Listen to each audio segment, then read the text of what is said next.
Picture It Los Angeles 2024. Oh, welcome to Out on the Lanai, the only Golden Girls podcast you're ever going to need to listen to. I'm HAlanScott / Sadie Pines. That was such like I didn't see you there. I'm Kerri Doherty, and today we're doing a Beyond Golden Girls episode where we cover the many film and TV projects that the women did outside of the Golden Girls during the course of their illustrious careers. And this week, we're watching another Betty White guest star appearance. White. Thanks to GG VIP Clubber and friend of the pod, Jeffrey Carter, who recommended this. We love Jeffrey. We love you, Jeffrey, as a Halloween-y feeling episode of television, which it totally was. It's such a good discovery, Jeffrey. Oh my God. I am so happy that you suggested this because it is literally a perfect, like, Halloween-y, not Halloween-y moment that is so rare in the Golden Girls universe, and I'm surprised we never even thought of this. I know. Well, I knew. So we just watched the My Name Is Earl season 4 episode titled "Witch Lady," which aired in 2009, and is such a Halloween adjacent It episode. really is. I never watched My Name Is Earl. I may start watching it after this episode. I was okay, like, we have this to talk. This show's really funny because after this it's episode. After this, moments were very offensive, but very funny. Yeah, there were offensive moments. But it was the aughts. It was the aughts. Long ago. Yeah, Not that long ago. But after watching the episode, I quite literally was like, "Oh, I know why I never watched My Name Is Earl." So like we now we know. Yeah. But here's what here this episode, I feel like, because Betty said she never said no to anything, and this episode, I feel like Betty was like, just bring it on. Yeah. Give me a crazy wig, push me down. She looks make me so tase me. Good in this episode. Her makeup is fantastic. Her hair is fantastic. It is like it is a version of Betty White. Michael was even saying this as we were watching it. It was like, why didn't they ever use Betty in this way in other ways? Because Betty often played sort of the version of the caricature of Betty that she had over the years from Mary Tyler Moore and Golden Girls, was sort of like a naughty older lady with the hair and everything. And in this, it felt very, very different. I will say she was nominated for an Emmy for this episode for Outstanding Guest Actress in a Comedy Series. It's one of the few. I mean, My Name Is Earl was not a big awards one, with the exception of Jamie Presley, who won an Emmy for her work on the show. So Betty was nominated for an Emmy for this, and it just feels, and it was a year before she won her last Emmy for Saturday Night Live, for hosting Saturday Night Live. So yeah, Betty killed it. Betty great. Crushed it. So Betty is basically playing like mean old lady Hickenlooper from her Rose's St. Olaf stories. Yeah. And her but worse, look, oddly. Well, but worse, because she is actually very, very mean. But she kind of reminded me, it was like Edna from The Incredibles meets Jenna Lyons meets a Jenna Maroney sketch character. Yeah, like, I mean, her wigs, the glasses, the eyeshadow. With the straight hair. It kind of reminded me of, the woman from The Ring who shows up in the VHS video that they play, who like pushes the girl down the well, like the mom. Do you remember her look? No, the only person's look I remember is the girl who climbs out of the well. She had the long black hair. Actually, this also works too. If the girl climbed out of the well and was able to age, it would be Betty White in this episode. Yeah, and got like a blowout with her hair. Got a blowout. Fully. Yeah. Because Betty's hair is so perfectly straight. There's even a moment, which I love, because if you subscribe to the Patreon Rusty Anchor Happy Hour today, we're talking about makeup, and there's a scene in this episode where Betty sits down to do makeup, and her makeup, she has like dark eyeshadow and this is like 80-year-old Betty White looking. Yes. I swear they put tape on her. I swear they taped her face up. I swear something was up. I don't know. I was blown away at her look. I had never I'd never seen Betty look like that before. When she strolled into the bar for the first time, I was like, damn, okay. And we're gonna get into it. Yes. Before we get into it, a little bit of housekeeping. Where is my housekeeping? Can we come in and turn down the bed? I'm doing late checkout. So again, if you're in the GGVIP club on the Rusty Anchor Happy Hour, like you said, we're doing makeup. You're going to teach me how to contour. Yes. I have a just to give a preview. I have a whole box here that I pulled up of stuff to show Kerri how to contour properly. If you're Great. watching I on YouTube, have you can see this. a single Sephora palette, so we will see how Oh this my goes. God. But I wanted to point out about last week's Rusty Anchor Happy Hour. There was like a little bit of a surprise in Oh, that. that's right. So if you remember last week, we watched Betty White and that weird ass Alf 2 weeks of mystery Betty in a special. row. I didn't I know, realize 2 weeks that. of Betty in a Wow. row. And you and I took a break between recording the main episode and the Rusty Anchor Happy Hour. And I was downstairs talking to Stan about this crazy ass episode Oh my God. and how offended I was and like, fuck Alf. And Stan was like, well, hang on. Stan was like, well, hang on. So when we started recording the Rusty Anchor Happy Hour, Stan was like, can I go on the podcast? Can I talk about Alf? And I was like, sure, babe. So Stan came up and the two of you were basically like, I couldn't hear. Like, I was sitting and next to... Can I tell you when Stan sat down? Now I will say this right now. I before I say the thing I'm about to say, I have known Stan for years. He is he's family. Like, I love him. We have no problems, whatever. But when a straight man comes to randomly communicate something, there is a bit of a gay panic that I have, being like, am I about to get scolded? Like, what am I about to be told? What am I about to be mansplained? I don't know what's going to happen here, but he went in the direction of agreeing with me. Thank you, thank you, thank you. And like I said, no, Stan would never jump on the podcast to defend me.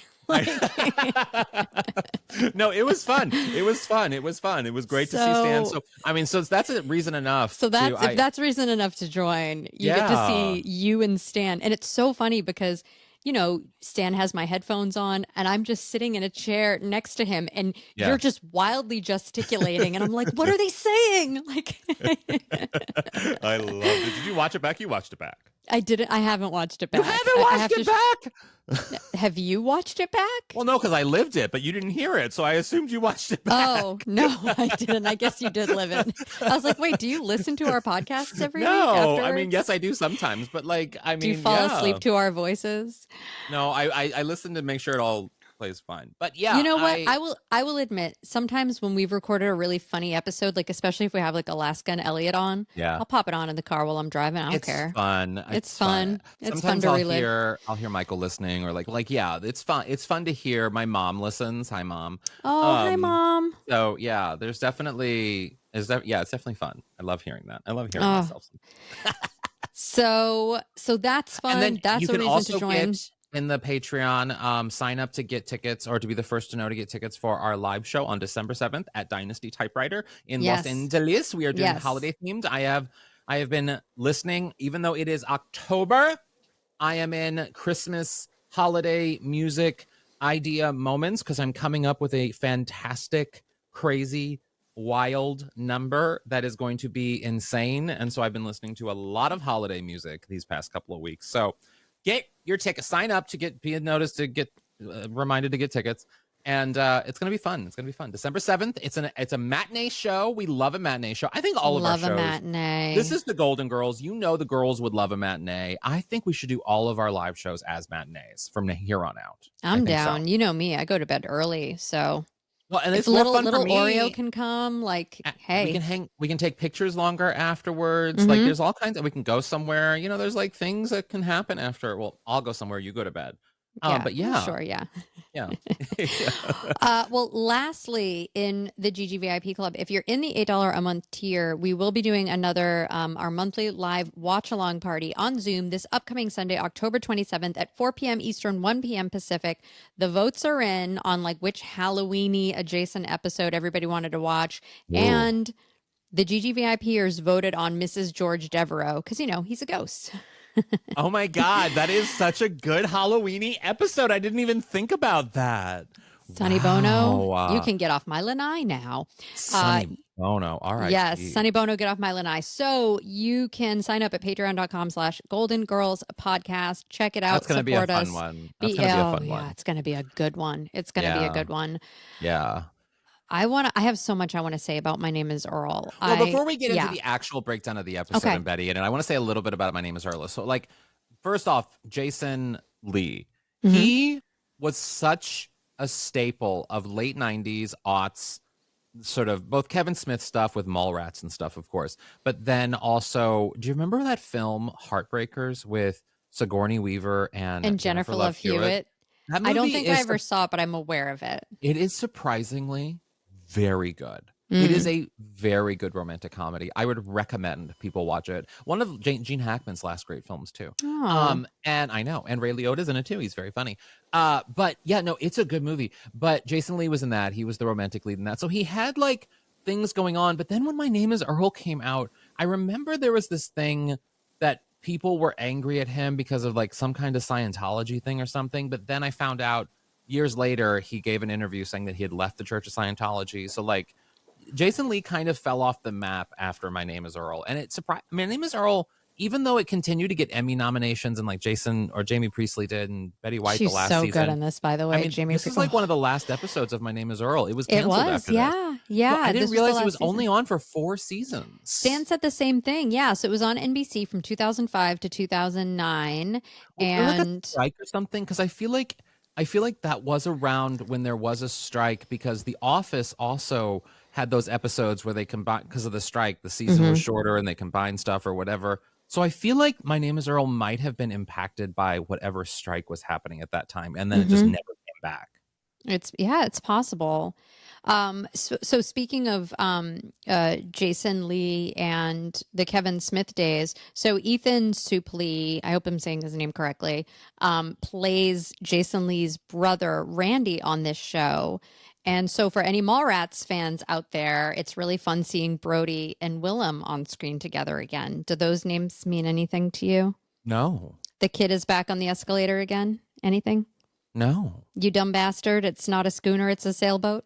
Nothing? means nothing to Bueller? me. Oh, God. Nothing. Mallrats was such a huge part of my teenage years because I was a mall rat. I was a proud mall rat. I was so lucky enough to work with Kevin Smith on the IMDb show. And when we were at Comic-Con. They were having like a Kevin Smith, they were having like a Jay and Silent Bob costume contest on Mm. the boat with Kevin and Jay judging it. And I made a t-shirt at Michael's. I sewed the letters on that said that kid is back on the escalator again. And Kevin was like, that's really funny. I And was then we got a never picture together. the only, and I think I've said this on the podcast before. I was never Kevin Smith. Mallrats was not my thing. Like those films were not my thing. But there was one time, the only time really in my life. Well, no, not the only time. But you don't need to know my life. That I did shrooms was when I was watching Mallrats with my ex-boyfriend, and we were very much of a moment, and he stood up. He had to go to the restroom, and he stood up, and he was so high that he, I think, confused me for a restroom, and that's how there was a pee moment. That was I distinctly remember. I was so high, but I distinctly remember sort of like when like water is hitting your hand and it splashes and then it's like creating a shower fountain on you. That I remember that from that moment. Anyway, years later, cut to I'm at the Walmart, the Target in West Hollywood, and I see Kevin Smith, and I'm like, Oh, oh, yes. Kevin. We've talked about this. Kevin, Go on. I've got a story for you, Kevin. And I proceed to tell him exactly what I just told all of you, dear listeners. And he laughs and everything's great. And then it became that Target moment where you see the person you ran into in like every aisle Yeah. after that. And I was just the pee guy that Kevin Smith kept running into every single aisle. And I don't think he wants to see me again. Oh, I don't know about that. Well, could you imagine though if you saw him and he just went pee guy? Maybe I would love that. I don't think he would Yeah. remember, but yeah, I think yeah, for no, those, I that's think my for those only in the Kevin Smith GGVIP story. club, I think you told that story on the Rusty Anchor Happy Hour. So Did I? everybody now Okay. in the main, I think when we told our weirdest celebrity stories, I think Mm, that one was okay, part that's of high it. up there for me. That's definitely high up there for me. That's a good one. Yeah, Yeah, telling yeah. of the pee story. But Well, yeah, no. Well, I found out with My Name Is Earl. I just want to say yeah, please. the cancellation of it. So it was abruptly canceled on May 19th, 2009, after running for 4 seasons, and it ended with the caption "To be continued." The last episode. 20th Century Fox, TBS, TNT networks. They were approached to continue the series, but they were unable to come to terms without seriously undermining the artistic integrity of the series. I don't see a lot of artistic integrity in this series, I gotta admit. but it's just, 'cause to me it's I wasn't impressed. I was only impressed by Betty White in this episode and Jamie Priestley. I was not really impressed by anything else in this episode, other than I thought it was fun to see Betty White, and the storyline was fun, but the rest of it and the characters and none of it hit me. It's not my kind of show. You know what I mean? And, Sure. I and I get love that. Mama's Family, so I can get down with hodunk people Oh, of being all course. weird. But there's something about My Name Is Earl that just feels too like gross broy, you know? Sure. And like I said, there were jokes and moments in here where I went, Mm-hmm. oh, and I Mm-hmm. just sucked in a bunch of air through my teeth and felt like I had ashes in my mouth.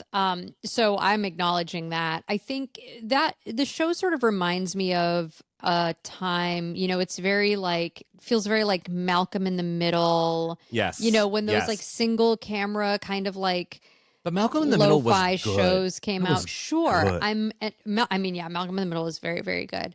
But Yeah. I don't know. I was entertained. I enjoyed the I combination was of the entertained. laughs and the heart. I was entertained. I'll give you that. I I was definitely liked it. entertained. For anybody who hasn't seen My Name Is Earl, it's like a blue collar comedy about a small time crook who like has an epiphany and decides to right all the wrongs he's done in his entire life, Doesn't and he he has win a the list. lottery? Yeah, he wins the lottery and he like Yeah. loses the ticket, but then he finds the ticket and he's like, "Oh, Hmm. karma, I need to like." So he has a list and he's like, I'm going to, and I think in this episode, he says Betty White is 186 on his list of trying to right the wrongs that That's a he's done good in his life, premise. That's a good which is a premise. really great premise. So Yeah. in this episode titled The Witch Lady, Earl tries to make amends to Camden's quote, witch lady, which only sparks her anger and causes her to hold everyone who's wronged her in the past hostage in her basement. Yeah. So that is the description, and I'm excited to dive into it. But I feel like Let's first we dive should into take a it. little bricky break. Yeah, let's do it. We'll be right back. We're diving. We're diving now.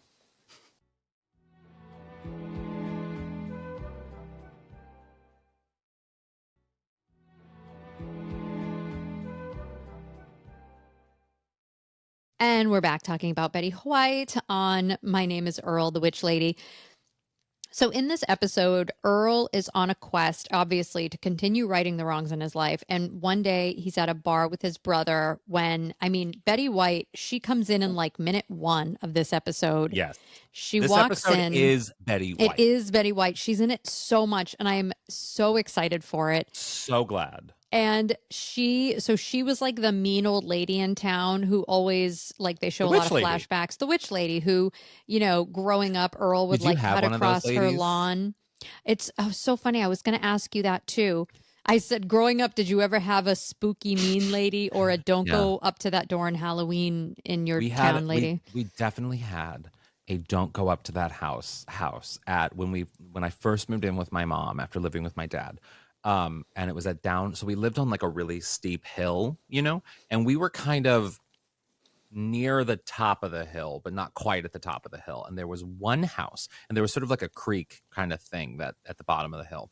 Of course, the scary house is by the creek, but there Where was else one. would it be? Where else would it be? But there was one house down by the creek that we would literally, as kids, go to the other side of the street. We wouldn't even walk by the house, and it was kind of set far back, and it was really shadow. Like because there were trees, so there was like it was always in shadow. Which now, as an adult, I'm like, oh, that's great for the AC bill. But so it was creepy, and they would sometimes, because hunting is a thing in Missouri, obviously, and they would sometimes bleed their hunt in the front yard. So like they would hang the animal to bleed it out. Like Yeah, my like uncle hunters. used to do that. Sorry, triggering for anybody, like, but that's what they do. And so it was just always, and I don't even remember the people who lived there. Oh, it was just a house. It was just like a house. Like I have no memory of a person living there, but clearly people did, because there were dead animals in the front yard. Yeah, it was creepy. The sacrifices. Yeah, of course. Yeah, Yeah, of course. naturally. That's funny. No, I can't think of a particular person or even a house that people avoided, but what this did sort of strike for me is, so she's always yelling at a young Earl for riding his bike cutting through her yard as like a shortcut. And Yeah. growing up, there was a house right behind me. It was my friend Ben. and we would always cut through his yard. There were like a little bit of woods behind my house, and then there was Ben's yard to get to Mhm. across the street. And if you had to go all the way around, it would take you like 15 minutes to do what you could do in 5 minutes by cutting through. And his parents were always like so nice because we would just, at all times of the day and night, literally be walking up through his backyard, past a Mm. porch, down the driveway to go across the street. Well, by the time we were like 17 years old, there was a path that had formed because of us walking on it so Oh, much. The wow. grass wouldn't grow anymore. There was just this natural So path you that ruined went their up their yard. yard. So we ruined their yard. So actually, when she, knowing that she's the type of woman who's out there every day working on her garden, probably like, Mhm. putting, fertilizer down on that grass. I was like, yeah, I get it. Bikes going through, foot traffic going through, that's going to Not worth fuck it. your shit up. Yeah, yeah, no. So So, I support Witch Lady. yeah. So in this moment, I support mean old lady Hickenlooper. Hmm. So back then, when Earl was a teenager, he decided to pull a prank on her that involved putting green paint in her face cream and super Hmm. glue on her broom, and then phoning the police to say that a crazy witch lady was trying to eat all the kids in town. And now we should see how that plays out for Yes, yes, everybody. yes. We. Fooling around. I have no respect for your property. Ain't gonna take none of yours. Ah, I'll get you. You're trampling my hemlock.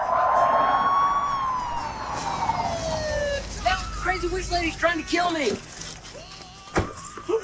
Sweet mother of God, drop the broom, witch lady! I can't! Do it now, kid eater!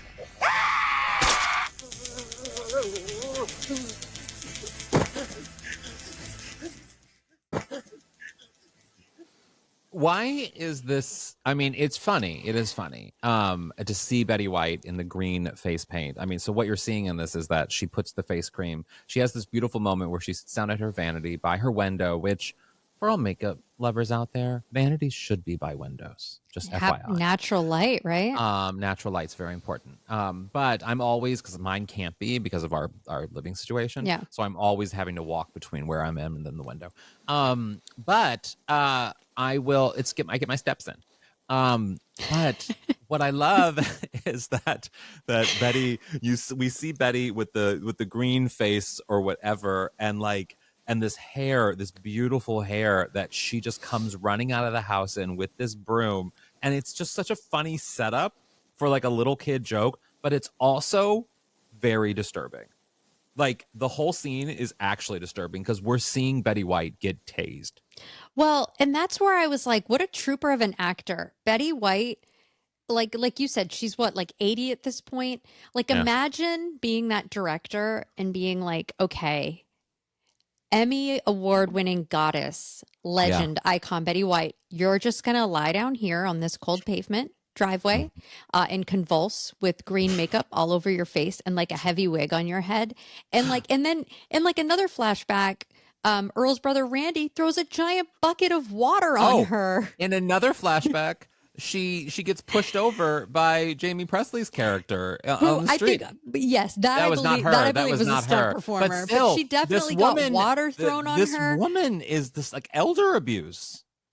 No, I don't think. I think Betty read this and was like, "This is so funny." Oh, I think of course, Betty loved it. But what I'm Betty saying was is, like, up these for actual characters were doing elder abuse. Like these actual people. Yes, 100%. Yes. I also thought it was weird. I was like, it looks like Betty's looking in a mirror when she's applying the green makeup, and there's never any like, hey, like I almost wanted just a little director's note. I would love to have seen her just like as she's putting it on, go, what the, and then she runs outside. Yeah, I know that was Michael's too, being like, you're not, because I mean, I'm gonna look at the product I'm putting on my face, so like, you're not gonna look, you know. And even if you're not But- looking and you're looking at yourself, you would, as soon as you smear it on, you would But it was immediately worth it. notice what you're doing. It was worth it for the joke. It was definitely. I worth it for the also, joke. it was so funny that like that cop legit thought she was a witch. Like, Not that Well, the people woman. aren't the people in this town supposed to be kind of dumb? Like, isn't that kind of the I joke of the show? I don't know. I guess so. But like, I love that he's like, oh, this woman's going to eat the children because she is a witch. I need to tase her. I know. I told you I thought I was a witch for a while, right? I don't remember I this. thought I was a witch for a while. How I did feel you like think I've you were talked a about this and witch? I thought I was a witch because The Craft had come out. There are definitely Oh. women listening right now who are like, oh, yes. And I was a teenager and I used to hang out at this store called the Laughing Moon. And we would buy like incense and colored candles. And my sister and my friends and I went in my friend's basement and we did like the earth, air, fire, water, earth, air, fire, water. And we did like, light as a feather, stiff as a board. And then the women at one point in the movie, they all like bleed into a chalice and drink from it. And we were like, well, we're not going to do that. So we took like milk and put like cinnamon schnapps, cinnamon liqueur in it or something. Yeah. And then the girls all would like put a sword to each other's necks and go like, I would rather lie down on this sword than ever betray my sisters. So we got like a butter knife or a steak knife or something and we like did it. And then later we found out all the boys in the neighborhood were looking through the window being like, what the fuck are they doing? Do they think they're witches? That is so lame. Can I tell you about the difference between you and I at this exact time in our childhood, since you and I are the same age, roughly? 23. Yeah, exactly. But when you were doing this, because The Craft came out in what, 95, 96? 96 maybe, yeah. Yeah, and First Wives Club came out in 96. Oh, and I love that movie. While you were doing that, I was standing there whenever I held any beverage, object, it didn't matter what the object was, I would always respond to things randomly going, who, Guns N' Roses? Like, and Bette Midler. and yet you're out here doing like witches and crows and crows and crows. Like, oh, don't get me wrong. My sister and I would also just watch the end of the movie so we could sing along, and we always I'm laughed not happy, money.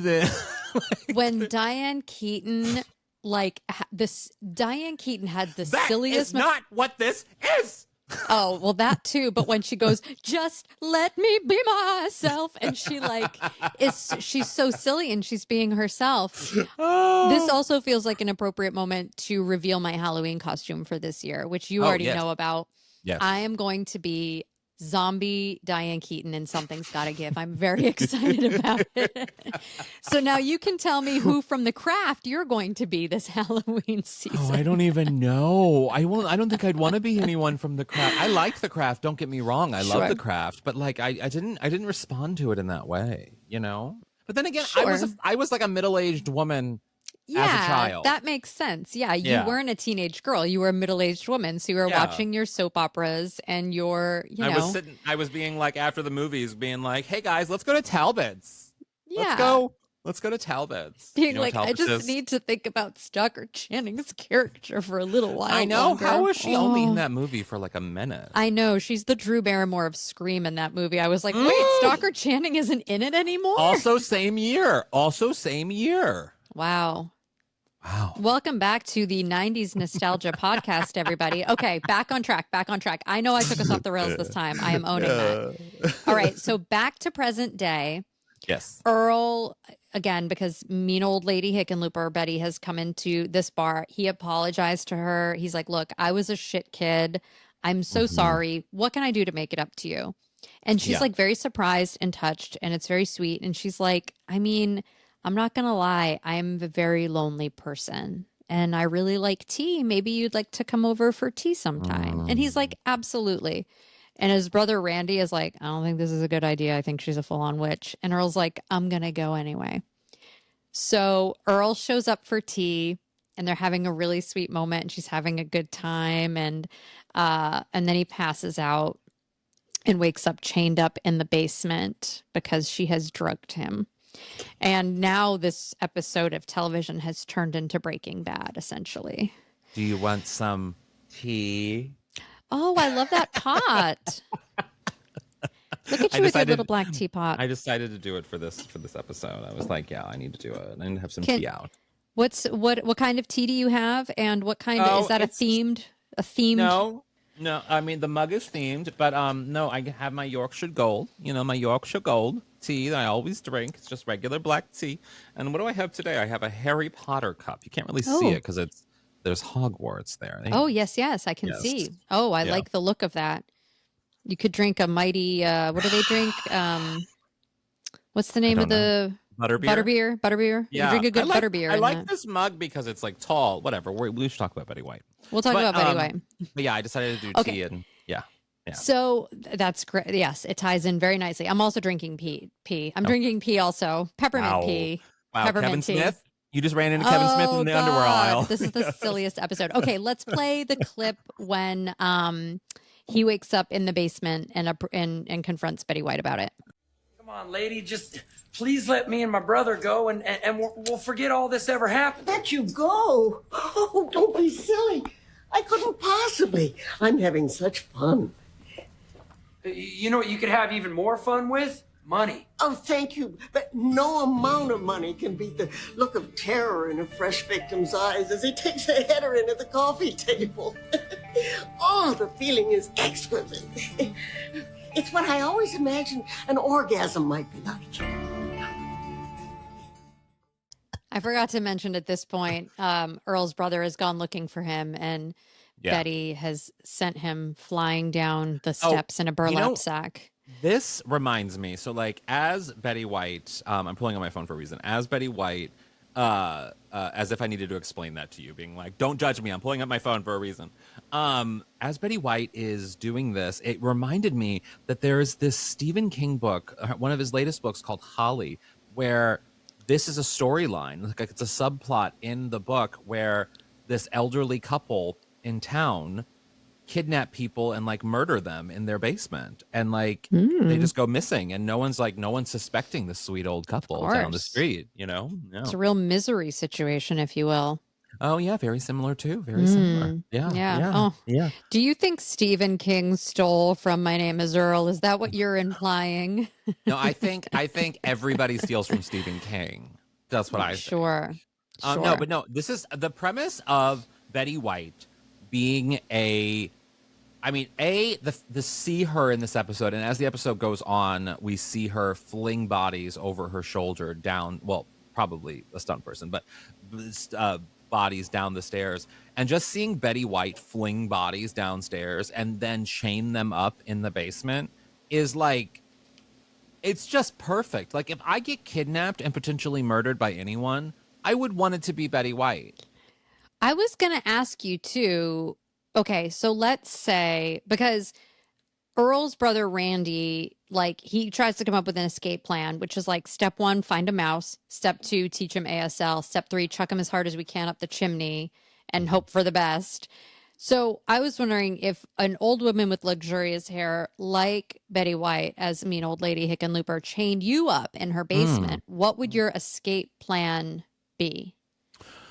Oh, that's a great question. I have always thought that, and we've talked about this before about me being annoying. I've always thought that might be an asset for me in a kidnapping / potential murder situation. Because sure, you're thinking, oh, this person's annoying, let's just murder them quickly. But no, I have a feeling that even my corpse would be annoying. And they don't want to deal with it even. So they just let me go because they're just like, this person is too much for me. Like, do you think it would be very the smelliest corpse, or like? No, I just think the presence, because I'm like that too. Like if something annoys me, every time I see it, I just get more and more annoyed by it. So I'm assuming that because then when you're like a corpse, it's annoying. Like, it's just because you can't, there's no talk. Like, it's just, it's heavyweight, and I'm heavyweight. When I get into, what do they call it, rigor mortis or whatever, mortis. Rigor. It's rigor mortis. Rigor mortis. I mean, I have a feeling I would be very heavy, no heavier than others. Yeah, and that's annoying. Yeah. It does go away after a while, but yeah, there will be a period where whatever state your body is lying in, then it's like, good luck moving me. And whatever that state is. Also, at that point, you have bugs, things that are laying, hatching, growing, feeding, Wow. There's a lot. You really took it there, didn't you? I took it there. I truthfully, I don't know what I would do, what my escape plan would be. I think I would try to do, I think, kind of what Earl ends up doing a little bit later, which is like, yeah, really just try to trying to like convince them, and then yeah, maybe that you're get on their around them. side, Yeah, that I mean, that's you're, really you all know, you can do in those hmm situations. I mean, thankfully, we've never had to be in those situations, and we should chew and I on it a hope little we bit. never will be. Yeah, unless you're like at the DMV, which is oddly similar to being chained up in a basement. But we should take a break and come back with more of Betty White, evil Betty White, murdering people. Yes.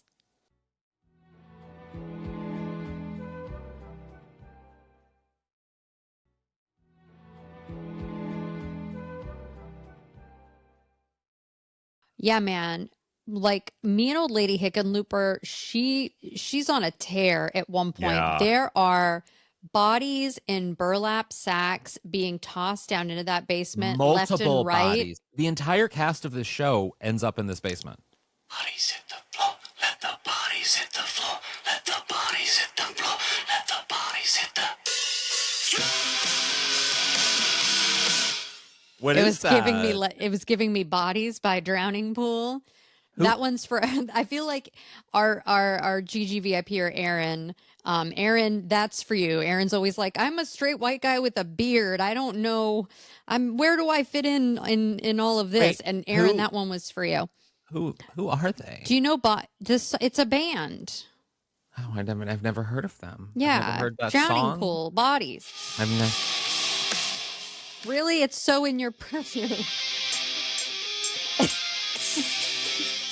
Your face. You know what? You know what? Just like I said at the beginning, how after watching My Name is Earl, hit the floor. after watching My Name is Earl, I realized I didn't want to watch another episode of My Name is Earl. And I also know I don't want to listen to that anymore either. I know your face did not lie in that moment. Mhm. So, okay.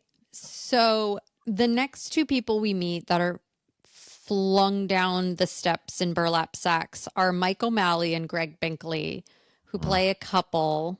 Yeah. I wanted to ask you what you thought about these characters. I didn't think much about them. I mean, the only people I actually liked in this episode was Betty White. Yeah. I kind of liked Earl, and I liked his friend a little bit, like his main friend. His and brother.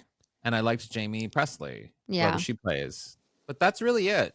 Everyone else, and also, well, no, that's pretty much it, actually. Yeah. Yeah. So I don't really. Everyone else was all these other things that happened. I was kind of like, okay, what's going on here? Just give me Betty White. Yeah. That's what I was feeling a lot of, was like, I'm just ready for more Betty White. So we do get a really fun moment with, I can't remember. Oh, I guess I didn't pull that moment with Jamie Presley, but so meanwhile, so Jamie Presley, she's been fighting with her husband about whether or not she's a nice person. And like her playing like a trashy character, she is so good. She's so good. She won an Emmy for her performance on the show. She was nominated twice. She is so good on this show. To me, she's the standout. She's the reason for the show. And frankly, the show should be about her. She's so good. I really wish I had pulled a clip, but you can watch this on Hulu. You should go watch the episode, season 4, episode 21. So when Betty comes back into the bar, she's like trying to prove that she's a nice person. So she's like, I'll go hang out with you, like mean old lady Hickenlooper.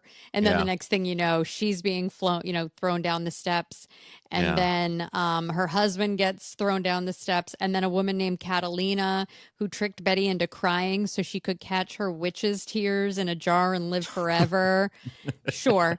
Betty even throws her own daughter down there. Yeah. I mean, literally, like half this town is in this basement at some point. Yeah, it really is. Like, I was like, how many more people are gonna end up here? There's a really funny line where Jamie Presley's like, "What's up with putting people in burlap sacks before you kick them down the stairs?" And Betty's like, "It's more dramatic." Which is, I mean, kind of perfect. Yeah, I was like, and I was like, that woman has a lot of burlap sacks, but maybe she really likes potatoes and cabbage. I do and, love potatoes. I do love potatoes. They're very versatile. You can do a lot with a potato. You can do a lot with a potato. Au gratin. You can bake it. fries, home fries, French fries, You can make little guns and knives and things. Like you can just like people in prison do that with potatoes. gumbo shrimp. Gumbo shrimp stew. You can make a great stew. Oh, you could make a chowder. a My gosh. chowder. Yeah, potatoes are great. Yeah, potatoes are really, really great. And I like, as I looked at all of these people in the basement and like everything that they've done to her, I was like, I really don't blame her for throwing this many people down into her basement. They're all assholes to her. They've Like, all they're treated her like shit because Yeah. every person she throws down, you see in a flashback how they were mean to her. Like she can't trust the cops in the town. She's got to take, her own justice into her own been hands. tased by them. She's been tased. Mike O'Malley, do you have it? Guts, Mike O'Malley, he's a cop in the town. Somebody had like spray painted like witch lady on her windows that had already been boarded up because I think they were broken. And he was basically like, sucks to be you. So, I would probably just start throwing people down in my basement too. Do you call it a basement or a cellar? Basement. Okay. I grew up saying cellar, but Is that like a thing in Massachusetts? I don't know. This could be like another bulkhead situation where we talked about what my definition of a bulkhead was and what your definition of a bulkhead was. I always said cellar growing up, but No, we called it basement, but Yeah. mainly I don't know why. Probably I don't know why. We always just called it a basement. yeah, I don't know. It could be a regional thing, but Then it became more difficult for me when we moved into the house. My family's still into this day because we had like a half basement. It was like the land sort of sloped down, so half of it was outside and half of it was basement, like underground, and it was all still the basement, but it was almost like a second floor. It was very strange, and so I always had to be. And my room was in the basement, but I was in the part of the basement that like I had full size windows. Like it wasn't like a basement. Like I could. There was a door to go outside. Like it was like a normal land. So I didn't live in the basement, but I was in the basement. yeah, that's confusing. I could see why you'd be confused by that. Yeah. Well, so at this point, her basement / cellar is like so full of people that she has a decision to make, kind Yes. of.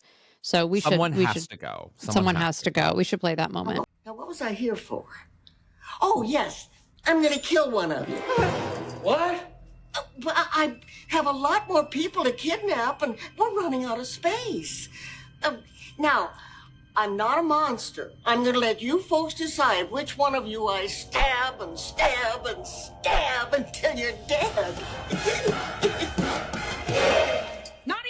I loved Betty White. It reminded me of Sophia wielding the butcher knife, or not the knife in Golden Girls, on Golden. Like it was so perfect. She was so casual with it. And then there's even a moment coming up where she tussles with Earl and stabs him. Right? Yeah. Yeah. Yes. She stabs him. Yes. And it's just so cute to see her stab someone. Yes. Betty White, yes, stabbing someone is really, really cute. I loved, yes, her just so casually with that knife, like, and I loved like, oh no, what was I here for? Like it was so funny. And yes, I thought the same thing. It reminded me of Sophia doing the psycho thing in her little yellow pajamas. Right? So yeah, cute. it was so cute. So now they're all fighting over which person she should stab and like, okay, who should they offer up? And throughout the argument, they're all kind of devaluing each other. Like, well, you're dumb and like you're mean. And, so it made me wonder, like, I forget, did the girls on the Golden Girls, did they have a conversation like this in the episode where they're stranded on the desert island? Like, who would they kill and eat first if they were going to starve? Or am I like dreaming that? No, I don't think they had that. I'm remembering when they had the conversation about freezing heads or something, and like there was a similar conversation with that. But no, I don't remember I don't remember that on the island. I could be wrong though. We watched that one with Carson, right? Recently. Yes, with Carson from Survivor.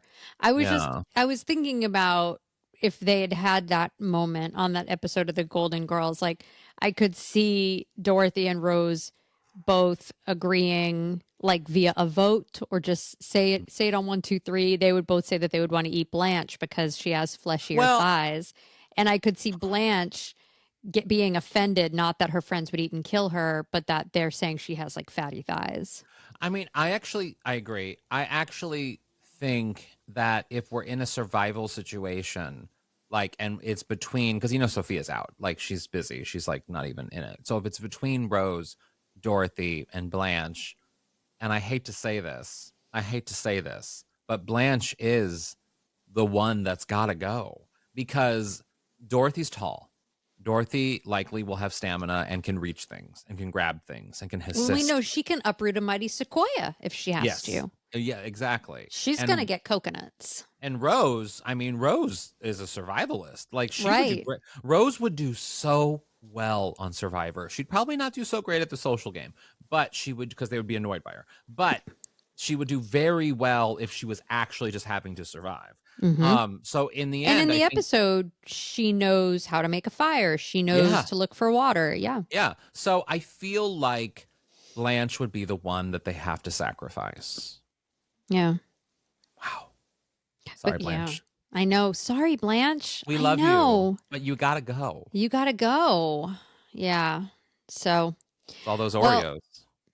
What's that? All those Oreos? Made you tasty. Oh gosh. So finally Earl is like, listen, everybody, we've got to stop fighting and insulting each other. We all labeled, mean old lady Hickenlooper a crazy witch lady. Now we're all labeling each other. You're the bitch, you're the nice guy, you're the gay guys, you're the stripper, you're the idiot. And he's like, when you label someone, you stop seeing them as a person, which means you become capable of doing all kinds of mean things to them. I was like, well, gosh darn, I really like the message of this episode. My name is Earl.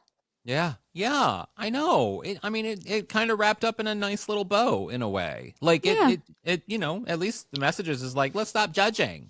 I enjoyed that message. Sorry if I'm sniffling. I'm legit sick. Okay. So Betty has overheard this speech. She's incredibly touched. She's like, did you really mean that? And Earl apologizes and he's like, look, we don't think you're mean or crazy. You did what you did because we drove you to it with our own behavior, taking full accountability. And with tears in her eyes, she hugs Earl. It's this really sweet moment. And then she immediately stabs him in the side with her giant psycho butcher knife. And you know what I say to that? Good for her. Yeah. Good for you. her. Me old lady Hickenlooper. Old lady Hickenpooper. So then her daughter, who's also in the basement, takes off her shoe, lunges it at Betty's head, knocking her out. All it took. Literally, they all had access to their shoes. That's all it took was a fucking clog launched at Betty's head to take out this quite literally serial killer. There's a moment earlier when Earl's brother is like, or maybe Earl says it, but he's like, I've heard that there's a certain angle that you can punch an elderly person in the head and it turns their brain to powder. I was just like, maybe people in this town, maybe it's the water. I don't know. I know. Something's up. It was funny. It was really funny. So then Betty is promptly sent away to like a psychiatric facility, but then the heart in the episode, it goes from heart to funny to heart, is that the sweet ordeal has kind of taught them all a lesson. And Earl's voiceover is saying how like that made them all just be a little bit better. Like Earl's now going to try to spend less time on his karma list and more time hanging out with his friends. His dumb brother gets a word of the day calendar. Jamie Presley starts doing nice things for her husband, that kind of stuff. And then at the end, they even bring Betty back into it. And they say that after her time in the psychiatric facility, and she looks like Betty, she returns to the bar and we get a peek of Betty's real hair. She looks like Rose Nyland. Yeah. And she's gone through therapy, presumably. She's doing well. She's greeted very warmly. You know what I would have loved for this episode to end on? This episode ended fine and everything, it wrapped up and everything was great. But I would have loved just one moment of Betty, like just reaching into thing, being like, oh, I'm just looking for my knitting needle. And then she just pulls out a knife, like, or something, you know what I mean? That like, maybe the therapy didn't help. End of episode. That would have been fun if she gets her knitting needles out and like winks to the camera. Right? Yeah. Oh, that would have been fun. That would have been fun. I feel like I feel So like fun. the writers probably thought that they sort of were yo-yoing so much Yeah. with Betty. Is she good? Is she bad? Is she good? Is she bad? That might have just taken it over the top. But Yeah. that was the episode. Jeffrey Carter, I want to say thank you for recommending this because Yeah, Jeffrey, we love you. Thank you. what a fun Betty It treat that really was. was. It really was. It was a nice, and I have to, of all of the possible Halloween-y adjacent Golden Girl-y things that exist in the world that we know of, there might be more out there because these girls had long careers, so we don't know what They all sure exists. did.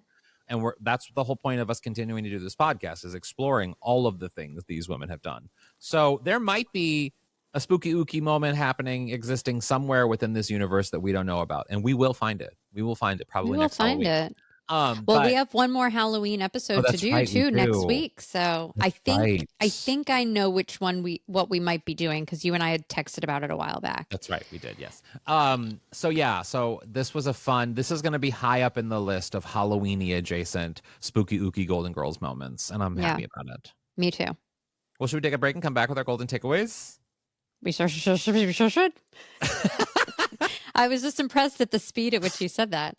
I mean, 10 years. 10 years.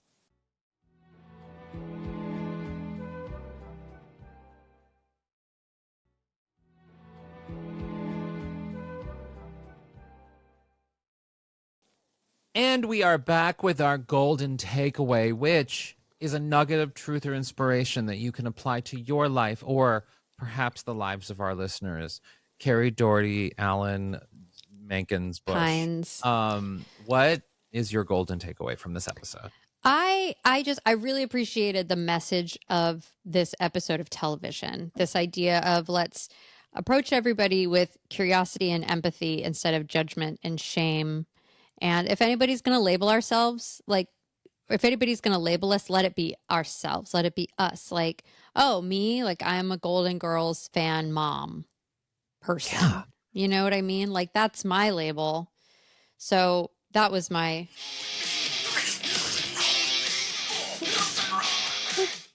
Sorry. You had to. I just enjoy seeing your face. I mean, Yeah, you have there's like a physiological reaction. I won't do it anymore. So aggressive. It's just so aggressive. I'm done. What is your golden takeaway? My golden takeaway from this episode is about wigs and Betty White's wig in this episode. The way her hair was able to lay flat. You know, that was a human hair wig.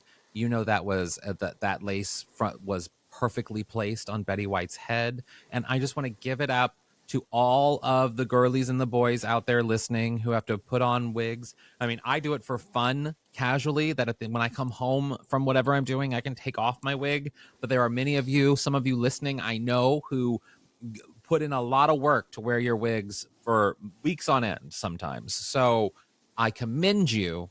And I think we should give it up for Betty for wearing a fantastic lace front in this episode. That's my golden takeaway. That's a beautiful golden takeaway. Yeah. Do you know what some of these girls, some of these people go through to get their hair to lay so perfectly, these wigs, so that you don't see the lace. I mean, there's I had it once where I put it on for long lasting because I needed to wear it for a long time, and it's an experience. It is painful. And also just so many, and women listening, I know some of you, so these beautiful women of color who can wear these wigs that have this lace and they can lay it down in a way. It is just such a magic trick. And I commend these people who understand this hair. Cause I mean, this episode, whoever did the hair, kudos.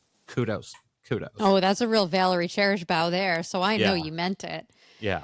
Yeah. Oh, that's very, very sweet and lovely for you to acknowledge the wig work in this episode. Yeah. And everyone, that has been another episode of Out on the Lanai. Thank you all so much for listening. We love being a part of this GG community.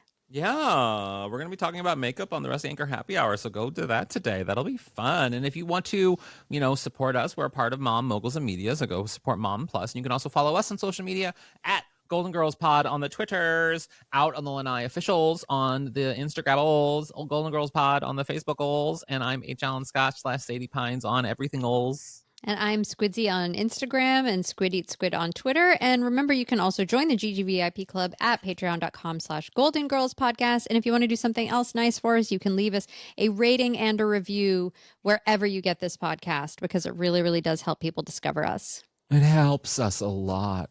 And in the meantime, remember, as always, stay golden. Stay golden. Stay golden. Stay golden. Golden. Goldilocks. Gold. How you say gold? I'm going to play the song again if we don't end it. No! No! Out on the Lanai is not endorsed by Whit Thomas Harris Productions, Touchstone Television, Disney, or any of its subsidiaries. It is intended for entertainment and informational purposes only. All names, pictures, audio, and video clips of the Golden Girls are registered trademarks and/or copyrights of their respective trademark and/or copyright holders.